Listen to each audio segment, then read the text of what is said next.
Sandra, Happy New Year.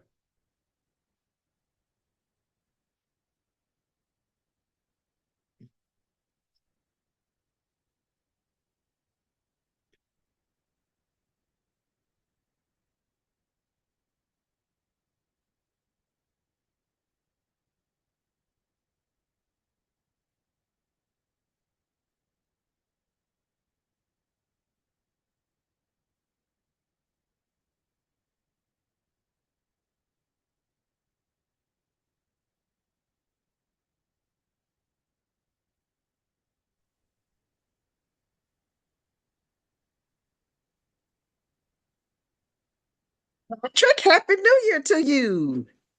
Happy New Year. What's How going on, are babe? you? I'm doing well. Mom's Good, doing well. good, Uh, great, great. just behind a lot of stuff, trying to take care of business, trying to get caught up with everything I need to get caught up on. I understand that.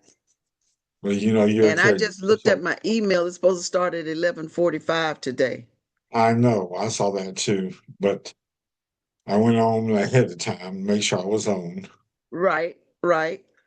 Yeah, we know what to do. How's your daughter doing? She's doing a little bit better. She sure is. Thank God for that. Yeah, Yeah. we understand that mom's doing a lot better, so Well, good, good, she's good. able to get I've up been and go. trying to catch up with Linda for the longest. She called I me or talked to her texted. night before last. Did you? I think she texted me night before last and say call her, and I forgot about it because it was late that night. So yesterday I tried to call her and I didn't get her, and I left a voicemail. So I said I was gonna try to call her the day after the meeting. Yeah, she's getting all settled in with our new house. Yes. That is so. And look, Marjorie Taylor Greene is on the View today. you know what? I don't know about because I No, don't know if leopards change stripes. right, right, We'll right. say this much Well, she's about her. very adamant about she's not going to run for any type of office or anything. She just wants to have America first. Well, I get that, but that's still a piss poor, bullshit. But we know that. But the thing Yep. I do say about her, and I'm wondering, is if one thing she's adamant about is about the abuse, which I think I give her kudos for that. And she was hoodwinked, like Uh-huh. so many were, and we kept trying to tell them, but they don't listen. Nope. Hard head make a soft ass. That's what my That's grandmother. right. That's right. And I'm Yep. like, uh, it's really sad that, we've come now you've invaded a country. Yes, Maduro needed to go, but Trump isn't doing anything to make the country better because the regime is still there. All he's doing is saying, I want your oil. He's stealing the oil, and he's going to take 30% of it to help his country and that country. No, it's going to be to pad his pocketbook, is all it's going to be. Exactly. Exactly. And people are so stupid And I think that think he's I going to. heard that the country already retaliated against some kind of ship, United States ship or something they did. I think I just got the last end of it. I said, yeah, we're going to have retaliation. Oh, and you know what? And the worst part is all these other countries are going to gang up against us. How stupid are you in this world? Because now you got superpower China and you got Russia, then you'll have Colombia, you'll have all these dictatorships because they realize you can come in and steal what you want. Right. Right. No, I mean, no, if you were really about making it really better, Mm-hmm. Yep. Well, you muted, Patrick. Can you hear me? yeah, I can hear you. I can't hear you.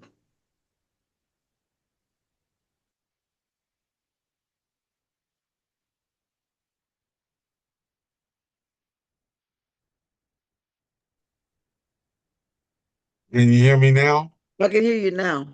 Yeah, it's weird because it's not the mute symbol on there, but it said unmute yourself. I was like, that was weird. Where did that come from? I don't know. But yeah, if you just want to come in, now he's talking about stealing Greenland. Right, right. I mean, that will end NATO. Those people not gonna hear for that. They're not gonna stand for that. And you'll have that's when Europe will join suits with all these dictatorship because you know what? They know that they don't stand a snowball's chance if America falls.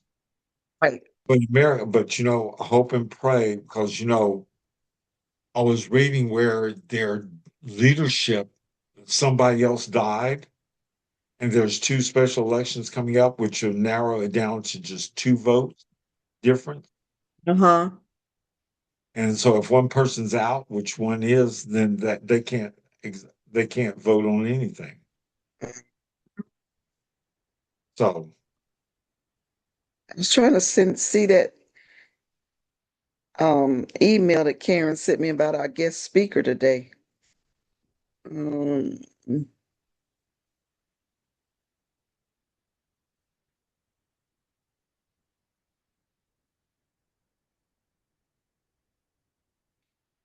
she had a doctor's appointment and she may not be on the call. Karen, or the Karen, yes, Karen. so you're going to be handling it today. Yes, and I'm trying to find the email.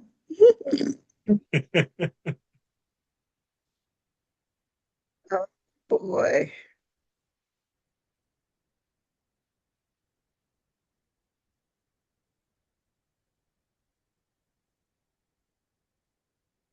And I missed Monday night. I completely forgot about it. So did I. Oh, you did? Well, I've got, both of us, we got a lot going on our plate. I got to take care of business. Mama comes first. Okay, where is it, Karen? Guess I'll look on the.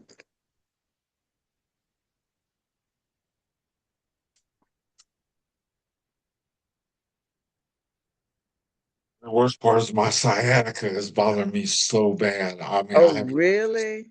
oh my Mm, God, running down the back of my rear end on my right side, down my leg. mm,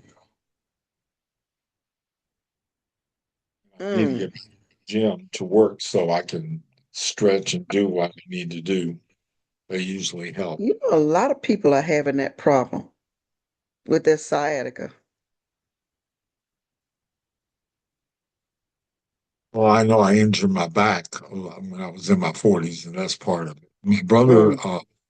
My nephew's mother-in-law had her knee replacement yesterday. My baby brother is having his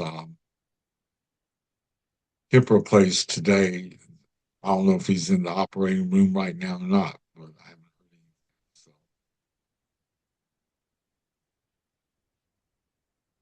Yeah, our pastor went in New Year's Eve for a knee replacement.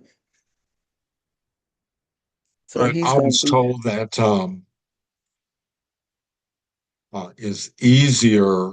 I mean, the hip replacement is much easier recovery than the knee recovery. And and I was just looking, this day and age, look like they would have something better for that knee replacement instead of that big old ugly scar down the front of your leg.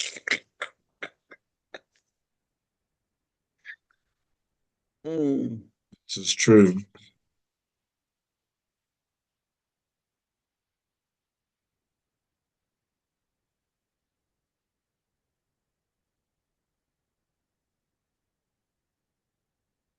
Tell evangelists who were worse than you realized. I think all of them are horrible.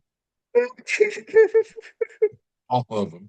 They're no more Christian than man in the moon. Except I thought, who was the one that had the Crystal Cathedral? No, I thought he was Karen, Hey, Sandra. I Good to see you. Happy New saying Happy New Year to you too. I'm trying to find the email with our guest speaker on it and everything. I said, oh my goodness. I didn't Okay. want to call you. Let me hold on a second. Let me see what I can do on my end. Okay. Um, Hi, Karen. hey, Patrick.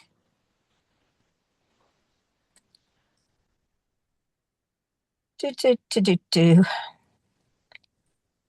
Sandra.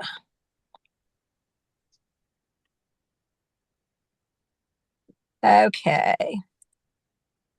Forward. Technology is our friend. Oh, yes. Mhm. Okay. You should have gotten it, and it should be, I believe she goes by Katie Calkin, Okay. Let's see. even though her email is Catherine.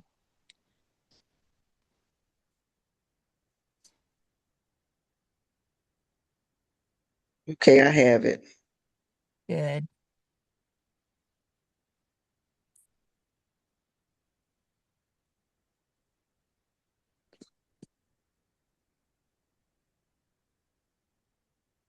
New And hey, Year. everybody else.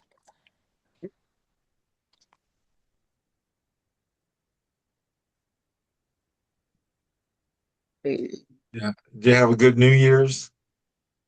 I did. It's been nice. I love the holiday season. It's just very relaxing. I missed my New Year's Eve ball though.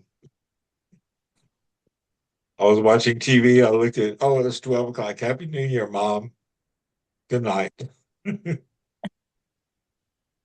Hmm. Sandra, I made you co-host so you can Okay. give her screen sharing rights. Um,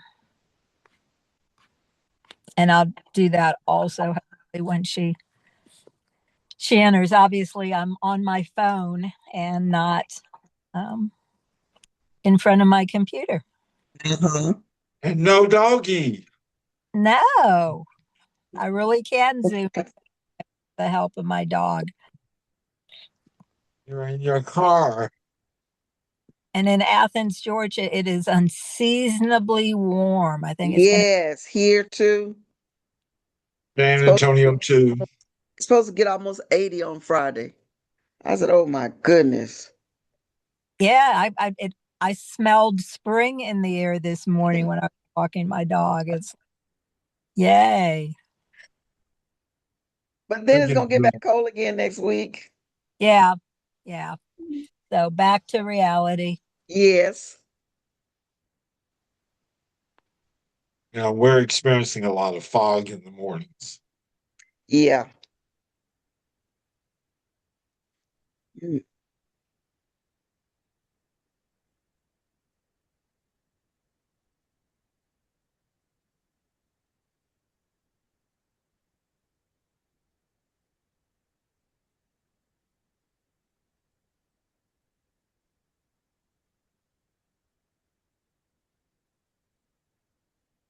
So So, Sandra, you have any trouble opening the Zoom then? no, I didn't. Okay. Uh-huh. I'd gone back in and changed the settings. So I was hoping that would happen, that you wouldn't have any trouble starting the Zoom. So Good, good. Because basically all I did was just went to the link and I got in okay. gotcha. Okay, when I hit share, um, Well, you'll hit her name in the participant list and make okay, her a co-host. okay, okay. And I'm assuming everybody who's on here knows that we just had a new start time for today at 11:45, just because of our speaker's schedule. Next month. Oh, see something new on the toolbar down here. It says host tools. Oh, I've never seen that before. oh, Okay. I just talking about, yeah. Sometimes I'm scared to um push something. Yeah, all the No, these no. programs, it's like I never have seen that before. Mm-hmm.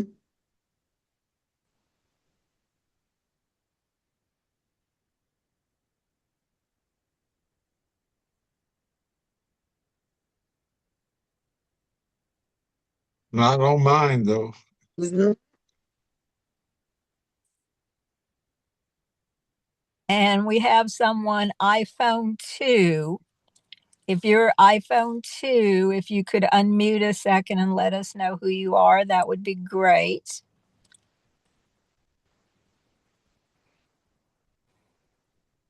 Tammy Kirkendall. Hey, Tammy. How you doing? I'm doing well. Pretty soon I'll know it by heart that it's your iPhone. Yes, ma'am. Okay, I just gave you a name, so Yes, ma'am. thank you. Hi, Tony Smith. Hi, Patrick. Hi, everyone. Hey there, Happy New Year New to you. Year. Happy New Year.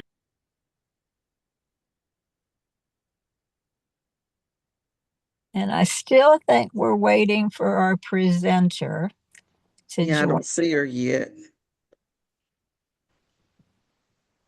There she is. She's coming in now. Okay. And I think, Sandra, I can give her co host rights. Hi, And then, y'all. hey, Hi. um, Katie, you should have screen sharing rights. Okay. Are And y'all ready for me? whenever you are ready, Okay, beautiful. Sandra, do you want to introduce? You can go ahead on, Karen, since you're on. Okay. Yeah, Um, great. Well, what did I do? Okay, well, there you are. good. This, I hope, will be a great topic that Katie Calkin is going to talk to us today about how to manage stress. And people keep on thinking that, oh, retirees, oh, you don't have any stress. And I think we do. And we're going to figure out here how to manage it and be mindful as we start 2026. So, Katie, thank you so much for being with us today. Oh, thank you. It's a pleasure. Do y'all see the strategies to manage stress? And Beautiful. yeah, Okay, let's see if I flip to the next slide. Do y'all see that agenda? we do. I do. Oh, wonderful. Thank you. Thank you. So, please, I'm not great about looking at the chat. I have it open.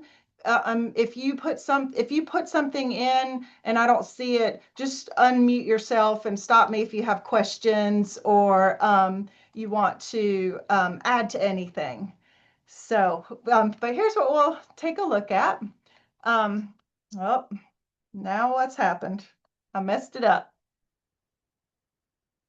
Now, oh, there we go. Shoo. We're going to take a look at our stress response, what it looks like to do some problem solving around our triggers for stress, taking care of ourselves amidst stress that we can't control, saying no with a purpose can help with stress. Our self talk affects our experience of stressful events and the importance of social support.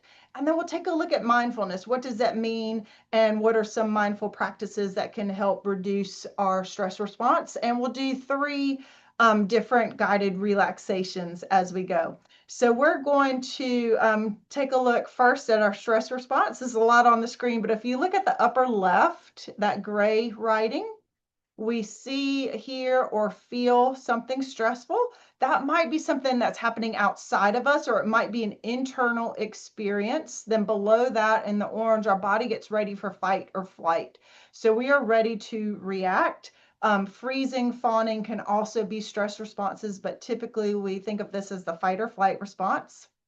So our body starts mobilizing. So below that on the left, cholesterols and fats are released. So we have some energy. And then if you look at the bottom right, sugars are pumped into the blood to fuel the muscles. So we've got some fats for energy. We've got some sugars for quick energy. On the right, our blood pressure, our breathing rate is increased and our heart rate as well. And then our immune system gets diverted. That's on the right in the orange. So we don't have time to fight infection because we are busy dealing with this stress.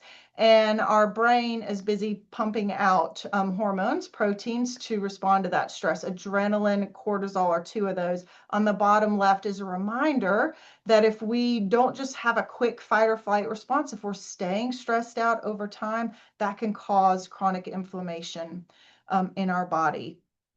And so that we'll take a look at we want to settle our bodies and our brains back into more the rest digest state, which doesn't mean we're not moving and doing things, but it just means systems are functioning like normal. So let's first do a quick practice. So we're going to do a tense and release practice, and it's really important not to hold your breath when we are doing this practice. So if you are seated, if you'll put both feet on the floor and then shoulders above your hips so you have some room for your lungs to breathe. And then you can have a soft gaze in front of you, or you can close your eyes, whatever feels right. And first, we're going to add tension to our lower body. So pull your toes up towards your shins. So you're feeling that tension in your lower leg muscles, and then squeeze the muscles of your upper legs and your glutes. So you're holding your lower body as tightly as possible, still breathing.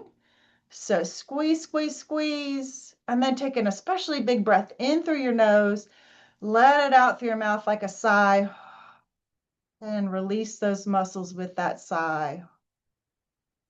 So just gently shake your legs just a little bit side to side and then let them come to rest.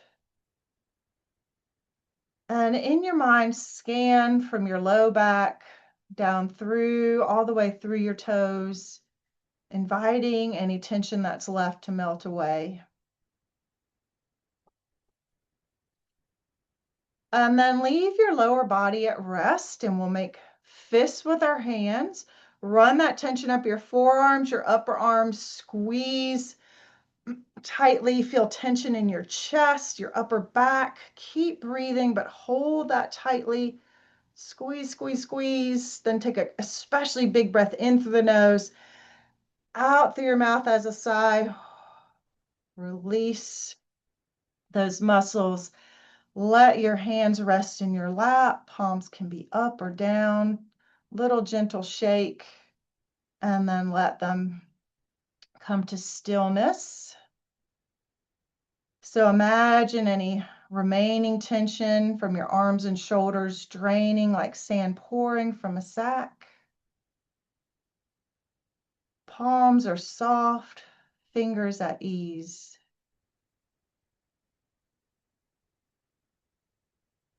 And then leaving the body as it is, we'll add tension to the face. So we're going to shut our eyes tightly, crinkle the nose, purse the lips, feel the skin of your face and scalp being tighter. Keep breathing. It's harder here, but keep that breath going. Take a good breath in through the nose. Long breath out. Soften the face. So let your forehead smooth out.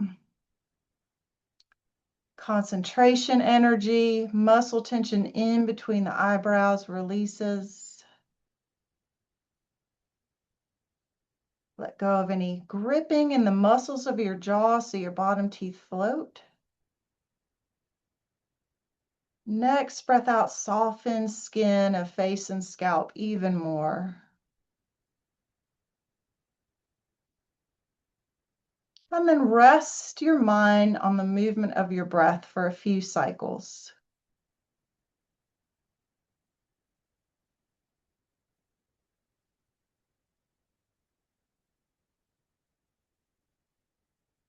And then one more, especially big breath in.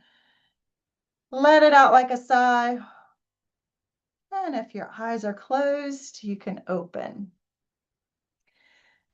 So when we added tension and then released it, our muscles can be softer, so that adrenaline wants our body to tighten up, to tense, to be ready to defend ourselves or run. And so adding some tension can help release some of that effect. So we'll do two other things. later in our program. All right, so the first thing is it can really help if we can do some problem solving around stress. So it can help to know your stress triggers. Some of them might be really obvious, but other times we might have a stress that we're not. So yes, to the chat question, are these exercises available online? I'm gonna write a note because I'm gonna forget that. I'll email. Send breathing. Okay. So yes, I will do that. So it can help to know our stress triggers. Some things we know, really well. They're our usual suspects, but sometimes we find ourselves having that stress response. We feel a tightness in our chest. We're having a little trouble breathing. We feel our shoulders hunched up. We might feel nauseous. We might just feel depleted. And so it can really help to write out like what is happening here. What are these? What's triggering the stress? And then you want to categorize that in one of three categories. My enter button is being tricky on me. The first category, which you can't see yet, is can you get rid of it? So can you get rid of some of that stress? It doesn't like when I go back to the chat.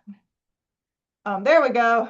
Okay. So can you get rid of a stress trigger? Let's say you're like, I'm stressed because my calendar's so full. And then you look and you're like, I am part of 6 committees. That is overextension. I need to get rid of something to reduce my stress level. So if you can get rid of something, that's great. Or if you can be around that stress trigger less often, that can be good. Let's say you identify watching the news as a stress trigger and you realize you're absorbing news for many hours a day. So you might say, I'm going to pick a few sources to get my news from, and I'm going to pick an amount of time I'm going to be exposed to that. Or you have a relationship that's really stressful and it's not a relationship you can end. You do have some connection to that person that can't end, or you have some responsibility to that person. Maybe you set a boundary, like you can't call me every single day to take you places, but on Saturday morning, I'm yours. Make a list and we'll do it all at once. So like this can look many, many different ways. So getting rid of things, being around it less, and then a lot of our stress falls in the category of we don't have control over it. So things outside of our immediate influence, losses, that we can't get back fall into this category. And so just knowing that, just identifying I cannot control the thing that's causing me stress, but my power lies in taking care of myself. Sometimes that can be really helpful.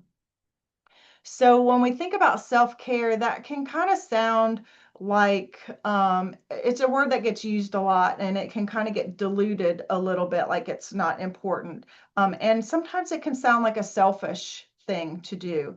But if you think about stress as being like that hard bench and you're sitting on it, laying down on it, it's super uncomfortable, but you could pile pillows on that bench and make it more comfortable. So when we do that self-care, we're building our resilience so that we are adding some softness to our life. We feel like we have the resources to handle what is happening. So it's not selfish, it's really like circling the wagon, taking care of ourselves so that we can be as effective as possible.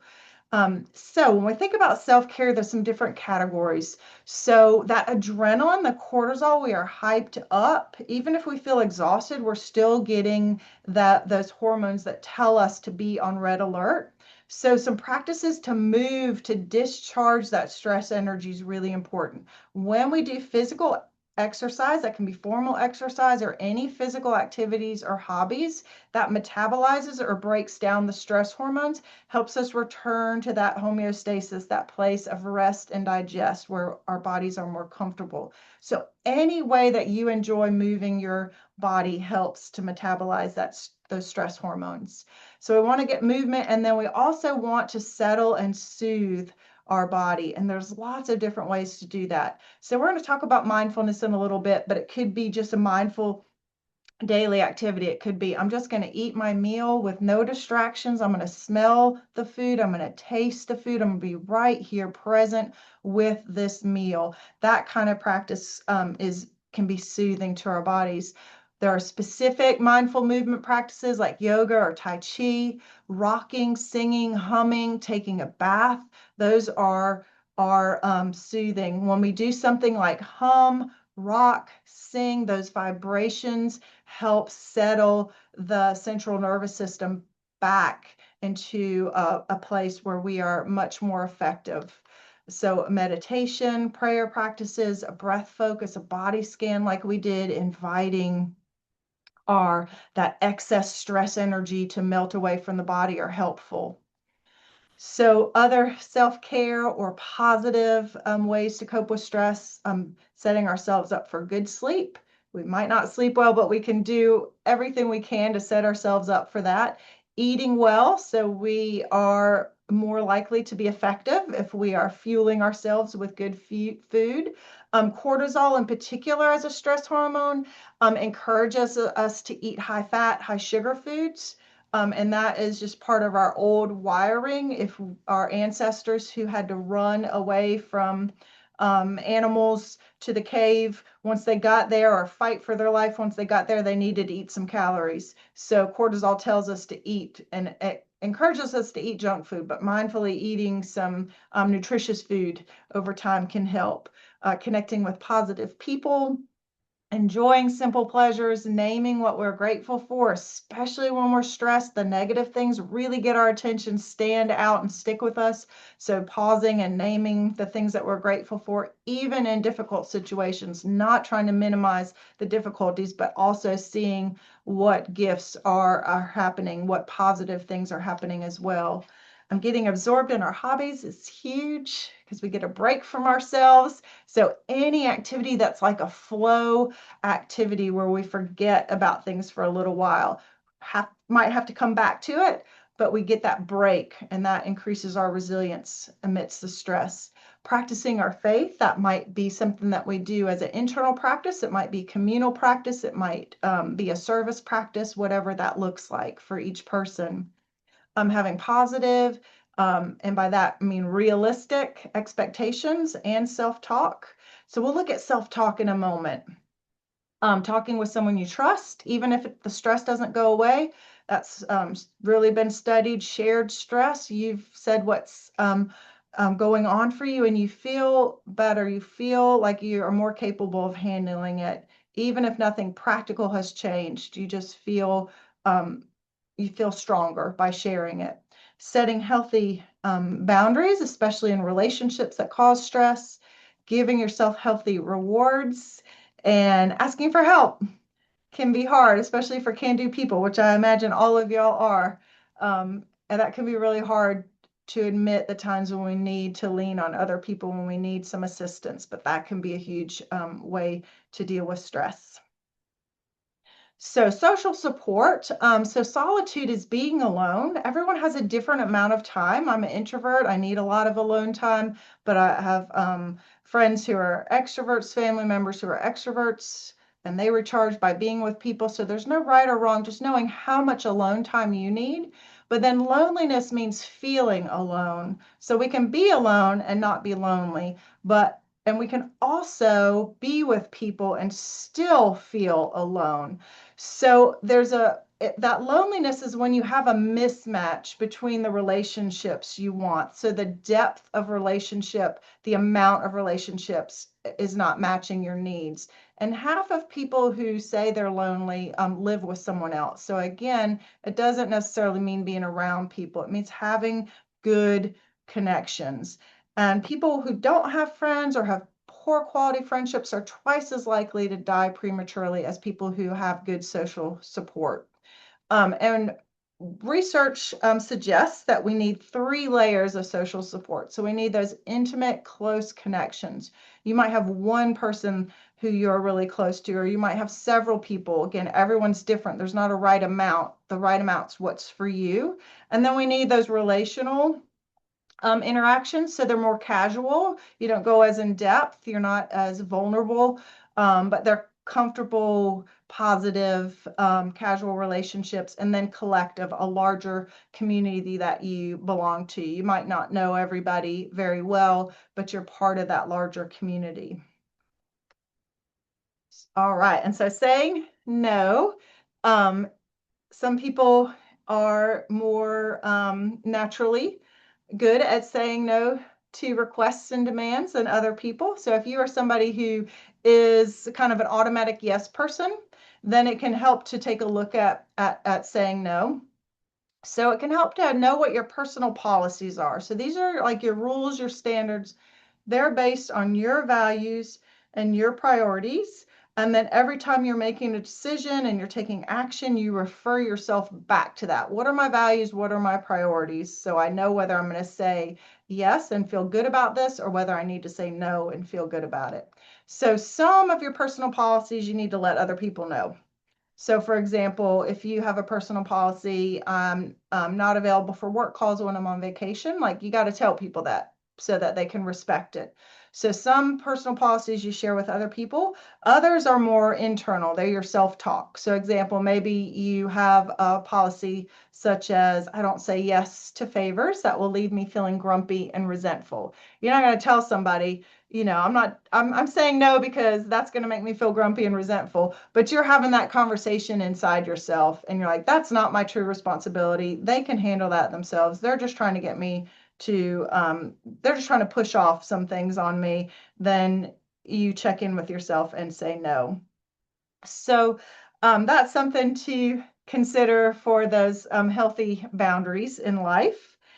And then let's look a little bit more at self-talk. So when you think about positive self-talk, really thinking realistically.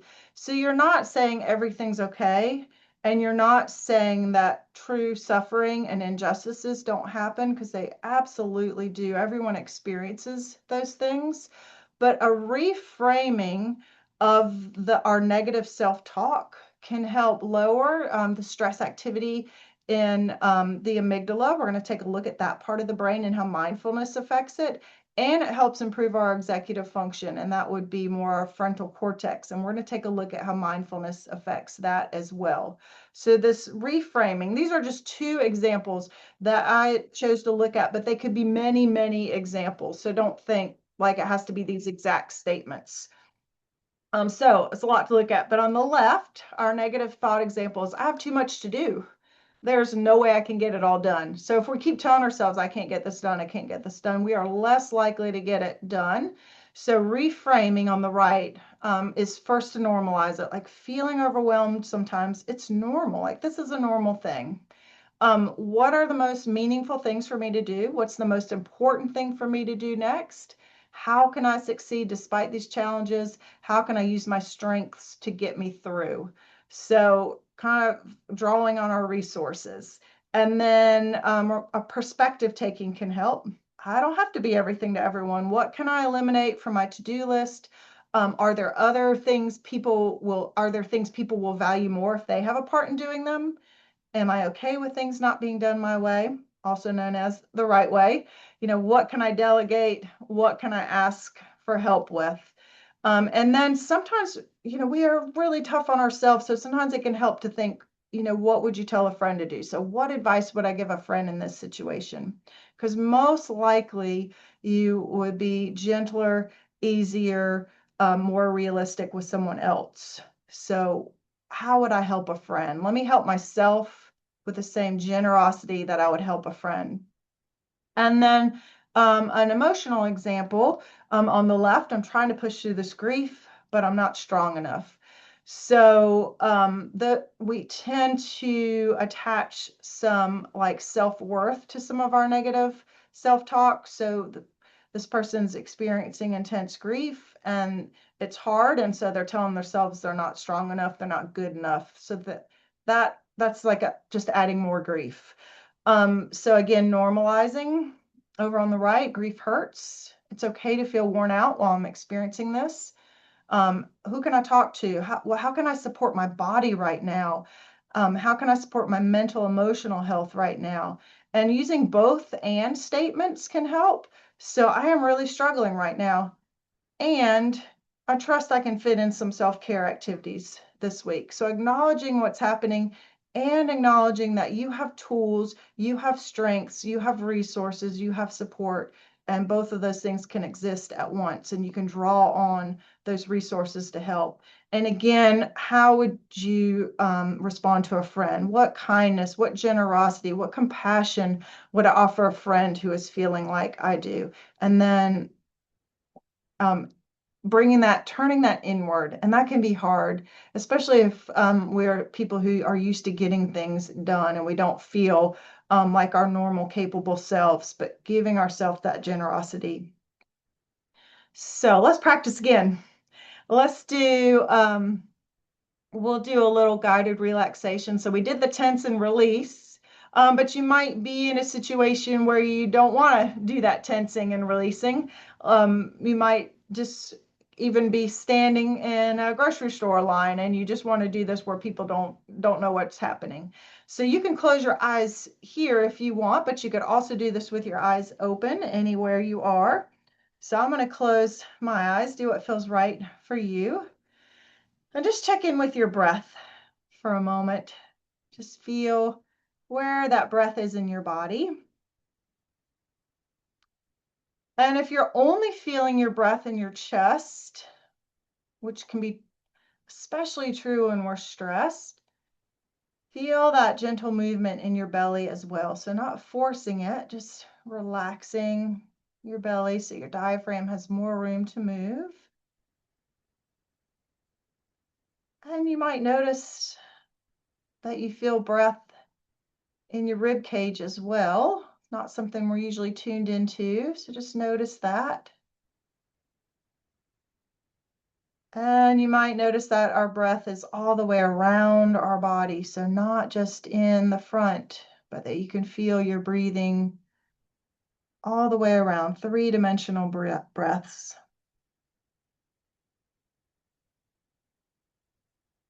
And let your breathing be easy and soft. Turn the attention to your forehead, let it smooth out.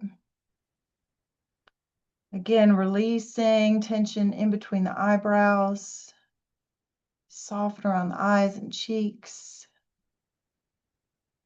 Let go of any gripping in the jaw, bottom teeth float. Next breath out, softening skin of face and scalp even more. Exhales, reminding your shoulder blades to melt, to be at ease down the back. Let tension drain from your arms.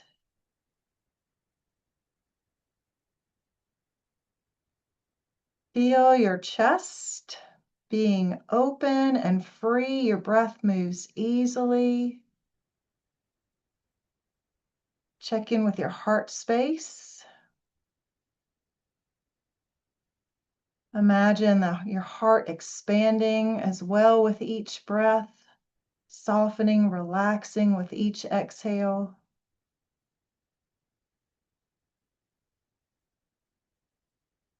We often hold excess stress energy in our belly area.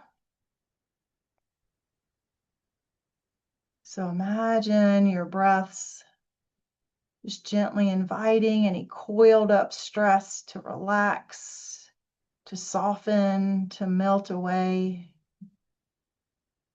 That your belly feels open and free.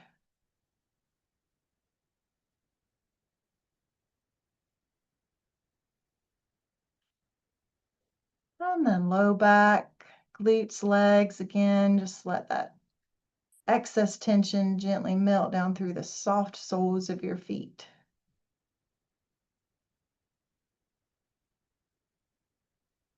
Now, in your mind, scan again from top of the head, just scanning all the way down to the tips of your toes. If you notice muscle tension, inviting that to release with your next exhale.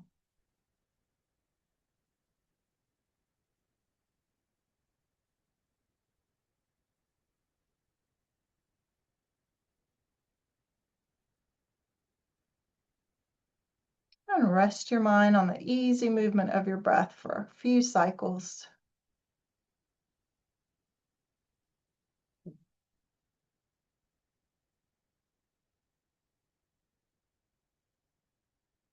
especially big breath in through your nose, out through your mouth as a sigh.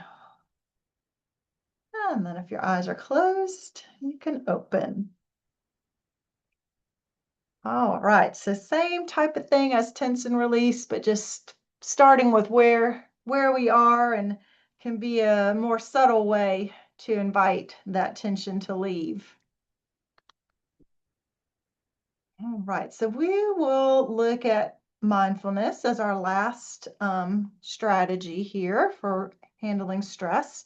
So if we think about our overthinking mind, our minds loves to churn out thoughts, and they often are repetitive sequences. That our overthinking brain, it can feel like a snow globe, like it's all shaken up, like just so much happening. But we can get used to that, especially when those repetitive stories, they feel like a normal brain, but it's actually a really busy, overstimulated brain. We've just gotten used to it. And then mindfulness practices can kind of allow the snow to settle and allow us to see more clearly. So we could see the scene. Once that snow settles in the globe, we can see the scene more clearly. Doesn't mean if it's a hard thing, it's still there, but we can see it more clearly, more likely to act intentionally and purposefully with a clearer mind. Another image that can help with mindfulness is this. So our body has to be present. Our body has to be right here, right now. Our mind can be rehashing the past, and that is a useful skill. It is good to process the past and learn from the past, but we can kind of get stuck there with repetitive stories that are not productive. Same thing with the future. It's a really great skill that we can plan for the future and look ahead, but we can get stuck with what ifs for the future. We can get stuck into, I'll be happy when this happens, I'll feel better when this happens. We can really get stuck unproductively, either direction, past or future. And so mindfulness practices help us be in the present moment. It helps our mind join our body in the present moment. And so it's the practice of paying attention to, seeing clearly whatever's happening in our lives. So that could be thoughts, feelings, sensations in our body, what's happening around us. As we practice, we become more proficient in this. So we can have general mindfulness practices, like I'd mentioned, eating a meal mindfully, where you're really paying attention, being present with that. So any kind of daily activity, driving, walking, paying attention to your feet, the sounds around you, just where your mind and your body are congruent in that present moment. Or we can have more specific meditation practices. So we did tense and release. We were focusing on different parts of our body. We were focusing on our breath. So mindfulness is kind of like a panoramic lens, paying attention to everything. Or more of our guided meditation practices are more like a zoom lens, where we're zooming in on our body. We might be zooming in on our breath. We might be zooming on a word phrase. There's lots of different ways to do those more specific practices for short times. And then we want to take that settled focus, we want to take that focus out into our regular life. So some people say that they can't meditate because there's just too much happening in their minds. And so when people tell me that, I always say, well, that is meditation. So you are meditating, because that's what we're doing, is we're seeing what is happening. We're looking at our minds more clearly. So there's part of us that's an observer, that is awareness. And when we see my mind is busy, that's us connecting to that part of us that is awareness, that part of us that cannot be damaged by anything happening in our life, can witness all of our crazy, all the repetitive thoughts that we have. And so meditating does not mean that you don't have any thoughts or feelings. There's a really good study done at Emory with people who were proficient, long-time meditators, and people who had never meditated before. And they had different parts of the brain. We'll look at some of those brain parts connected to monitors, so they could scan and see what was happening with the brain activity. And they gave everyone a little buzzer to hit. So what they did is, asked people to be quiet, to connect to that observer, observe what's happening in their body, rest their mind on the movement of their breath, and then hit the button when they knew they were distracted. And so the people who were proficient meditators got distracted, but they recognized much quicker than the people who'd never meditated that they were distracted. So they hit that button really quickly. Whereas the people who were not meditators, they let that, it's called the precuneus, the monkey mind part of the brain. They let that scattered, distracted part of their brain be lit up a lot longer before they realized that they were distracted. So the superpower of meditation is not to have no thoughts. It's to recognize that you're getting distracted, you're getting pulled out of the present moment, and to come back to that gentle focus for whatever's happening. And when we do that, even just a short time, so that tense and release we did, the guided relaxation we just did, we're stimulating the parasympathetic nervous system. So that PNS in the middle, that's our body's relax, rest and digest. The sympathetic nervous system is the adrenaline, the cortisol, the fight or flight. So you can't have both going on at once. So when even just taking a few deeper breaths, like making those like a bigger sigh, stimulates this relaxation response. Our breathing slows down, heart rate, blood pressure, blood sugar lowers, our digestion can continue again. Endorphins are released, so things like dopamine give us a little mood lift. So even if nothing has changed externally, we feel like I can handle what's going on. Our immune system is not on here, but that also works better. And there's some Harvard researchers really studying why this happens in our body, and they've really honed in on blood pressure because they have discovered when people do even just short bouts of meditation, they release a gas, nitric oxide, in a higher concentration in the bloodstream, and that lowers blood pressure. So it's not just a nice thing. It's not just people reporting that I feel better. Like there are physiological, biochemical things happening in the body when we settle our attention. And so that's a hot area of research. I'm sure we'll learn more about that physiology happening. And then brain neuroplasticity, that just means whatever we experience is changing the size of the parts of our brain and the connections between our parts of our brain, the activity in those parts. We used to think, just kids had a lot of neuroplasticity. You can see that in a baby, a toddler, a preschooler, but now we're learning that we have that neuroplasticity our whole life. So whatever we repetitively do affects the structure and function of our brain. So this little dot's the amygdala. That's the stress response. It is red alert. It tells the rest of the brain to just focus on whatever is stressful. That part of the brain, when you practice meditation, actually shrinks. And when I say meditation, it doesn't have to be seated meditation. It could be a mindful walk, a mindful eat, a mindful driving, anything, any of those mindful activities. So that part of our brain becomes less reactive. We still have plenty of stress response, but it's just not as enormous. It doesn't need to take over the brain quite as much.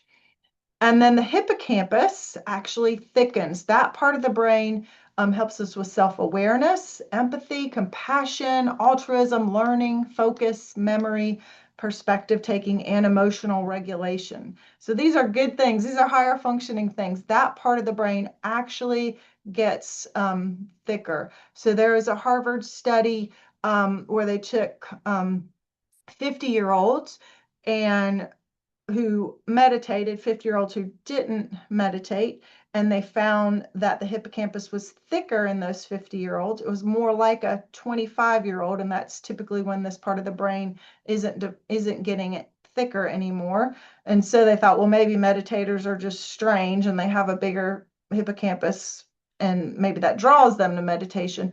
So they took 50-year-olds who had never meditated, taught them how to practice, and after 8 weeks, they were having a thickening of this hippocampus. So it's it really is changing what's happening in the brain. So the frontal cortex, that's our executive function. That part of the brain lights up, becomes more active. And so we can do things like planning, decision making. We can concentrate better. We're aware of others' emotions. We have better impulse control. Our social behavior is more appropriate. We are more resilient, and we have a better sense of well-being. So if we take a few minutes to do a mindfulness practice, we are much more likely to respond effectively to whatever's causing us stress if we have this frontal cortex becoming more active. And then the temporoparietal junction and the insula here that are shown.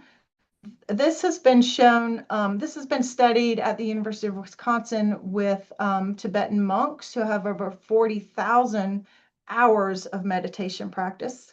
I have a meditation app, and I'm just now getting to about 40,000 minutes of meditation. So these monks have spent a lot of time meditating, and what they found with those meditation practices that they do, they focus on loving kindness. So you're wishing good things for yourself. You're wishing good things for people you care about, and you're wishing good things for people who you have a more difficult relationship with.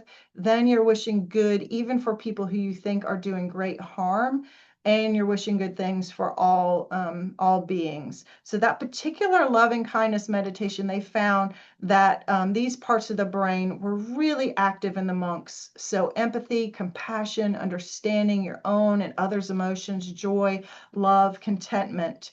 And so here at the hospital, when we teach mindfulness practices, we encourage people to look into that type of meditation to prevent compassion, fatigue, and burnout.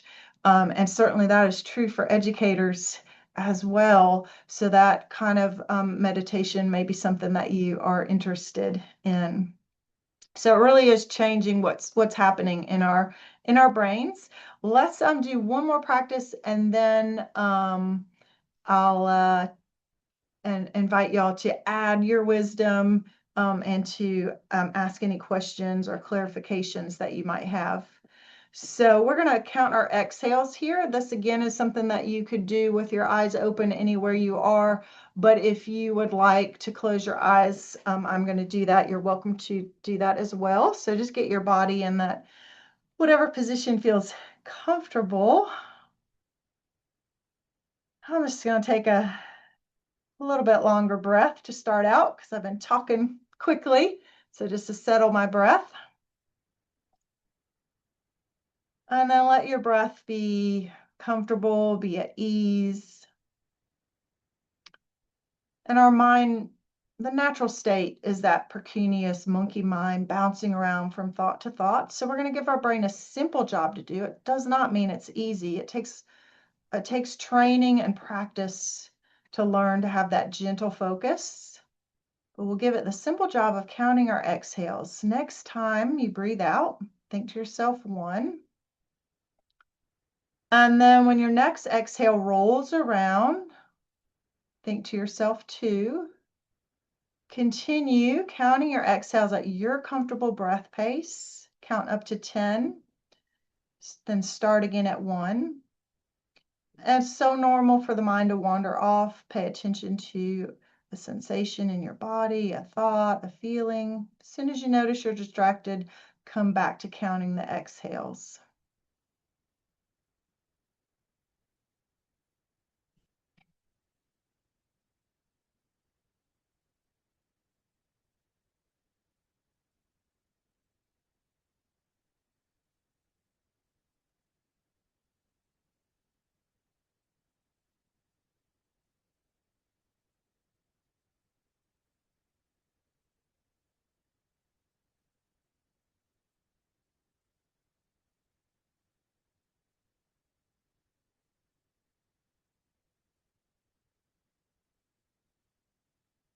Anytime you notice that you're distracted, come back to feeling your breath, counting your exhales.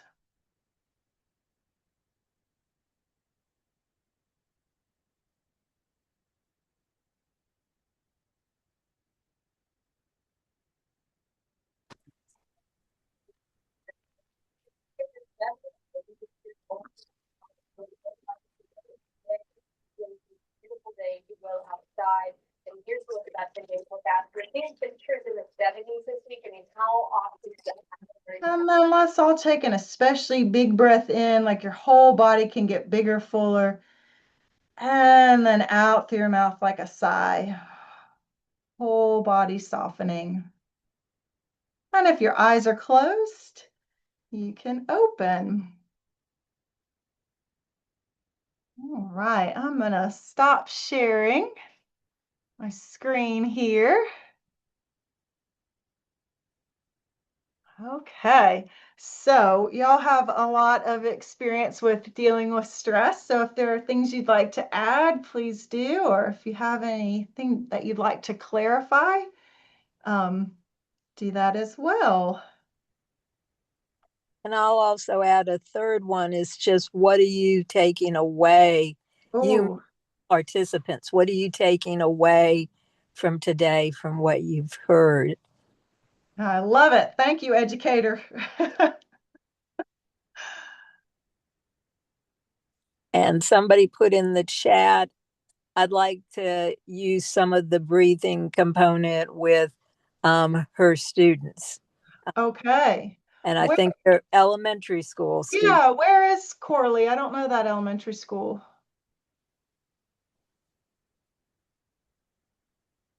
What county is that? And Valerie, I don't know if you're in a position to put that in the chat or to. I'm just curious. Hi, y'all. Um, Hey. I use long story short is I started doing yoga back in the 70s with my family. So thank you for this because this is much needed. So at Corley Elementary in Lawrenceville, Georgia, which is part of public schools where I work 1 day a week, I use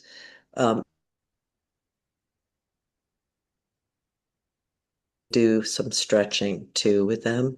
So that's all part of the warm-ups of the work that I do on fluency. Wonderful. Yeah, I do readers theater. So thank you for this. It really helps. Yeah, absolutely. I love it that you're incorporating that with your students. I mean, imagine if everybody learns how to get rid of that feeling and how to settle themselves young. It's a really good skill that we aren't always taught. So that's wonderful. Thank you. Anybody else? No pressure. I But have just a if question. yeah. Uh, I know my synagogue, we do during our services, we do a lot of meditation and it drives me crazy. Oh Especially yeah. when they do, especially when they do the repeating of the things and it's like I'm not distracted, but it just makes me more nervous than it does relaxing me. Okay. But what Okay. I do find is that, especially when I'm driving, I'm aware of everything around me, but I put myself in a trance. I'll turn off Beautiful. everything and just hear myself. Yes. Is that a form of meditation too? Because a lot of times I 100%. can do that. Yes, absolutely, 100%. And everybody is different. There's no right or wrong way. And for a lot of people, an active meditation is better. So a moving meditation, like Valerie mentioned, yoga, or for you, Patrick, you're doing it and you have an activity happening at the same time, and that helps your brain settle. So that's beautiful. So have you figured out anything? It sounds like you're sticking with that practice because it's built into your synagogue activity. Have you found anything that helps you get to more that trance state during that time? I really, No. not really, but I do know, like right now, my mom had a stroke, so I'm dealing with a lot of stress from there. But Sure, sure. Yeah, yeah. I Um, just go off and just clear my mind and just think nothing and just kind of get into my yeah, own zone until, like, sure. well, she comes first, but it relieves so much that Yeah, sometimes I just have to let go of the world. absolutely. Absolutely. Yeah. And so, some people like repetitive phrases as an anchor for practice, like you're talking about for the synagogue. But you could ignore those phrases if they're not working for you, and you could you could incorporate a movement, even one. I'll send y'all several videos. So one is an open and a close of the hands. So breathing in, opening, breathing out, gentle close. And if you're stressed, you can start out like making it a hard movement and then making it a soft movement. But some people find that just adding a little movement with the breath can help. And words are not for everybody. They're not for me either. I've tried a lot of contemplative prayer practices with words, and I do better with physical movement and breath. So if you're a kinesthetic learner, you need your body engaged. So absolutely customize it for whatever works for you. Thank you. Thank you.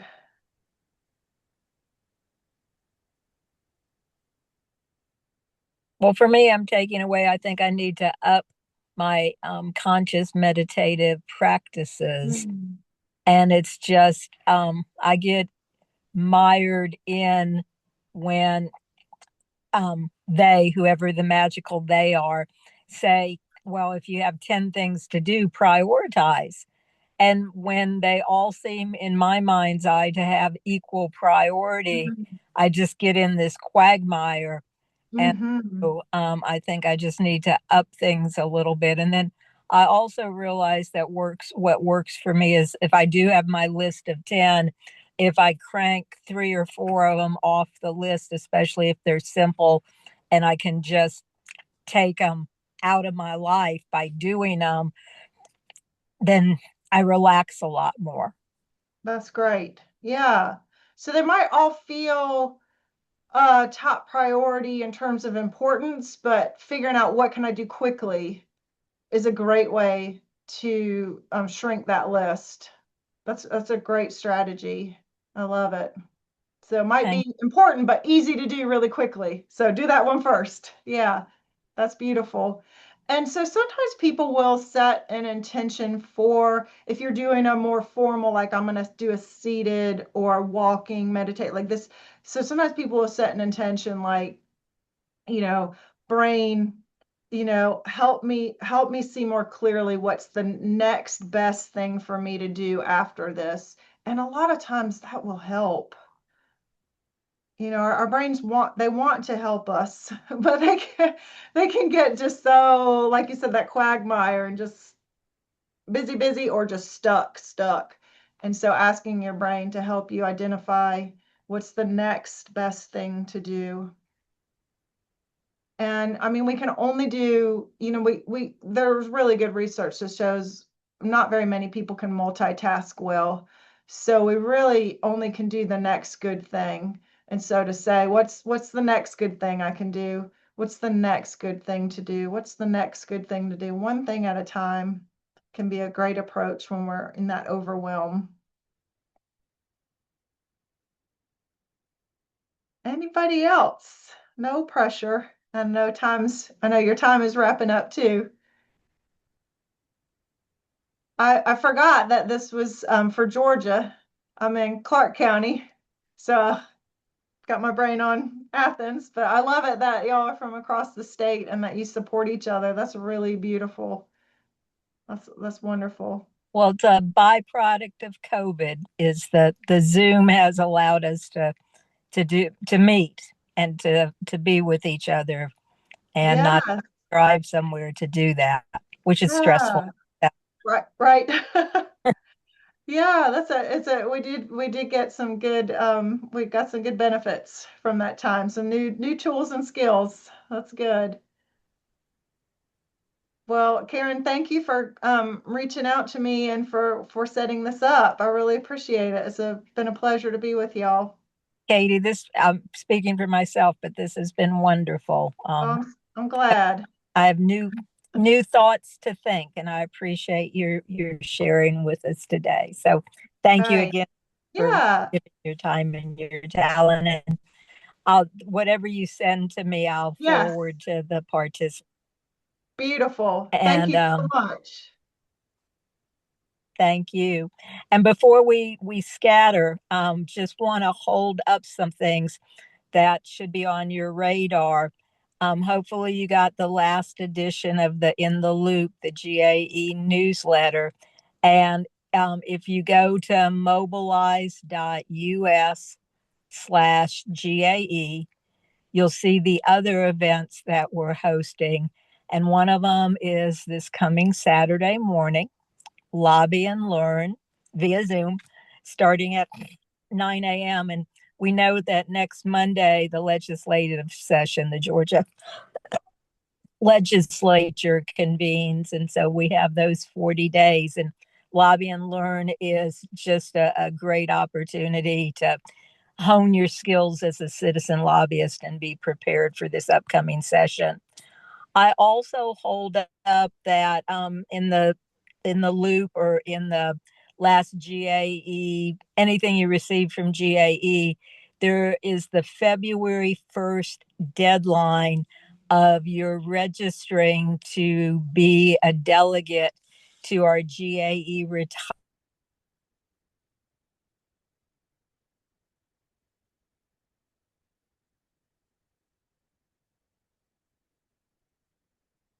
It's like you froze, Karen. Frozen.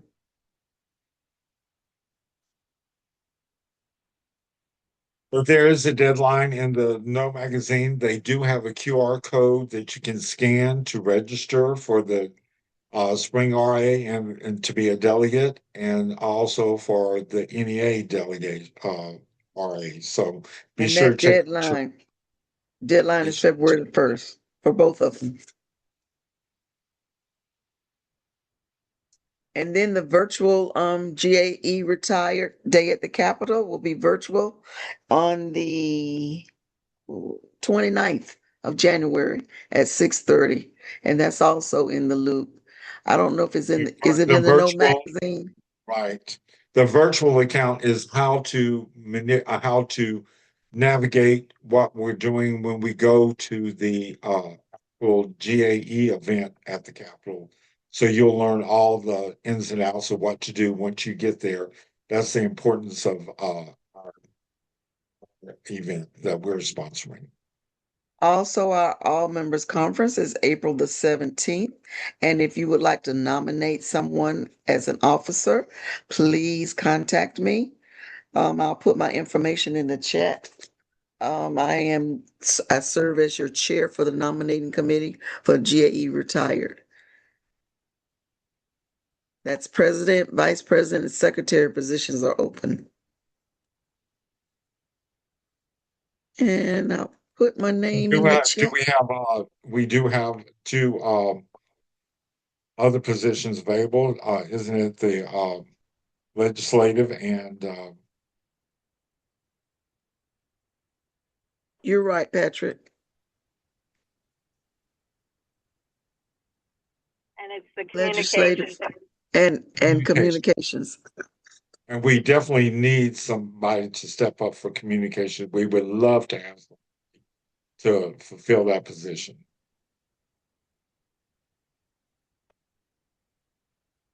And we thank everybody for coming. I'm trying to get all my information in the chat. And I apologize for my phone overheating. It just decided to do that and stop working. But take a look at the last In the Loop newsletter, and please, if you'd like to be a delegate to the all-member conference, fill out the form. You can fill it.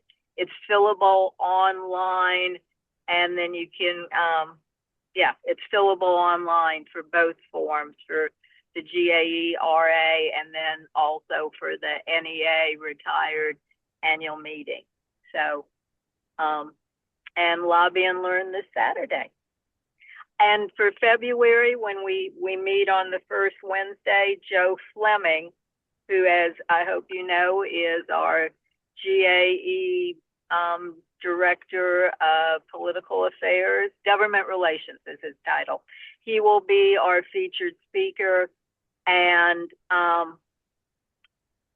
so we'll have an update of what has transpired since the legislature started next Monday. Thank you all so much for being here. Sandra, thank you for helping me today. I appreciate it. And y'all have a great day. Everyone have a great afternoon. Yeah, everyone. Enjoy the rest of your week. Bye-bye. Happy Bye. New Year, everyone. Bye-bye.